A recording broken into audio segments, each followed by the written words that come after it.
De retour en studio, avez-vous déjà goûté à ça, vous autres, du raton laveur? Drôle de question, hein? Il y en a une bonne pour vous autres. Puis on s'enligne directement là-dessus avec Émilie de la FDCP et Philippe de la FTGQ. Philippe, c'est ta première fois en studio. Je te dis, je te souhaite la bienvenue. Émilie, on t'a déjà vu dans les événements, évidemment, avec entre autres Joanie. J'étais à la pêche un petit peu. On a des images de ça. Non? Non, je pense pas qu'on a l'image de ça. On se les garde. On a un Facebook, vous allez voir. Le retour d'Émilie est sur le lac éventuellement. Émilie, projet de mise en valeur du raton laveur, espèce qui est connue comme animal au Québec, mais pas tant au niveau de la trappe et de la chasse, et on veut le mettre en valeur. Effectivement, c'est un animal qu'on connaît surtout parce qu'il mange nos poubelles, hein, mais on ne le connaît pas vraiment comme animal qu'on peut chasser, qu'on peut trapper. Donc, pour les deux fédérations, c'était important de faire un projet commun pour montrer à quel point ça peut être trippant de le chasser, mais aussi qu'on peut mettre en valeur la fourrure et la viande. Ça, c'est là que ça devient intéressant. Puis, tu sais, là, je vais switcher tout de suite à Philippe parce qu'il y a un terme qu'on utilise beaucoup en studio, même quand on va à l'extérieur, à la radio, etc. Puis, c'est le terme gestionnaire. Puis, sans nécessairement que tu le saches, on prend souvent votre fédération, la Fédération des trappeurs gestionnaires du Québec, pour expliquer le caractère gestionnaire des trappeurs, des pêcheurs, des chasseurs et notre rôle. Et c'est un peu dans ce sens-là que vous autres, du côté de la FTGQ, vous libérez des capsules pour amener les gens à s'intéresser à cette capture-là qui peut se faire en synergie en milieu agricole et qui est très intéressante, Philippe. Oui, c'est ça. Effectivement, c'est ce qu'on essaie d'amener, c'est que les gens vont capturer des animaux en saison de trappage pour pouvoir mettre en valeur la fourrure et la viande, idéalement. Donc, on veut amener vers le volet viande, mais en même temps, on répond aussi à un besoin de gestion de la faune, de régler les problématiques des agriculteurs. Donc, on fait un peu une pierre deux coups quand on fait de la trappe, là. Puis là, vous venez de produire des capsules vidéo qui vont être libérées. En passant, là, vous autres, là, vous avez bougé beaucoup du côté web. Je prends une petite pause ces capsules vidéo. Là, côté web, là, vous avez bougé énormément. La plateforme, là. Oui, on a tout refait notre site Internet. Notre site datait de 2002, donc on était dû pour faire une bonne mise à jour.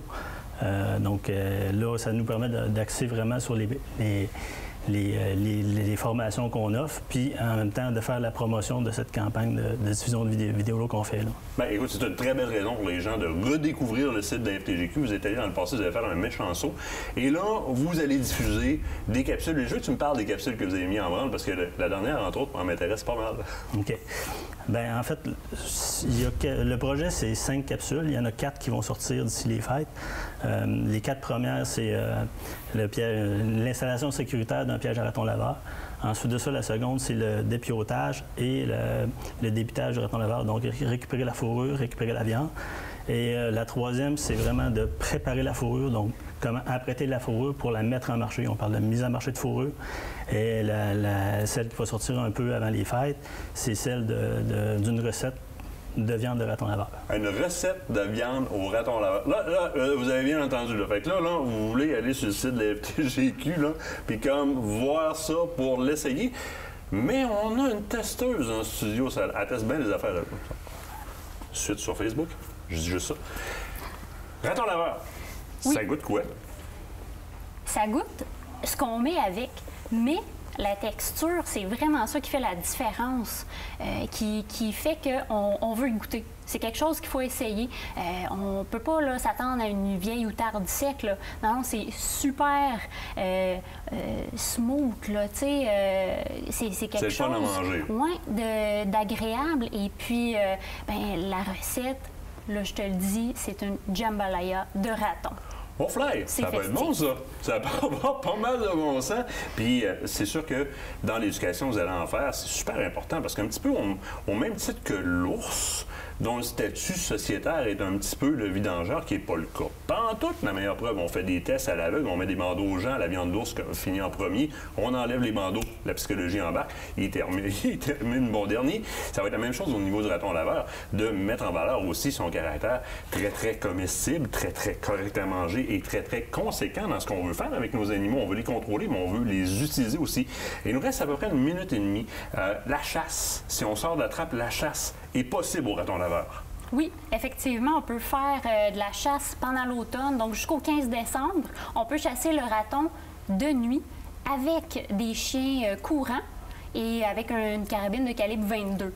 Alors, c'est vraiment différent de ce à quoi on est habitué, là, une ambiance de chasse totalement différente parce que jamais on peut chasser de nuit, mais une exception avec le raton laveur. Naturellement, il faut appeler à la Direction régionale de la protection de la faune pour avertir qu'on s'en va chasser le raton. Mais somme toute, après ma saison à l'orignal, petit gibier, au chevreuil, ça me donne une opportunité supplémentaire. Les amis, c'est plein de surprises pour moi ce soir. Honnêtement, ça me donne plein de nouveaux outils puis beaucoup de nouveaux sujets de conversation. Et gang, allez voir sur les sites FEDECP, vous le connaissez déjà, la FTGQ qui est refaite au complet. Merci de votre présence en studio. Puis, écoute, la Jambalaya. Jambalaya, on s'en reparle de ça, on s'en reparle. Nous autres, on se quitte le temps d'une pause. De l'autre côté de la pause, je vous parle de cuir Indiana. Vous savez, le chapeau, je le mets d'un fois, juste au bord de la pause, vous allez voir. Jambalaya. Ce reportage vous a été présenté par la Fédération québécoise des chasseurs et pêcheurs.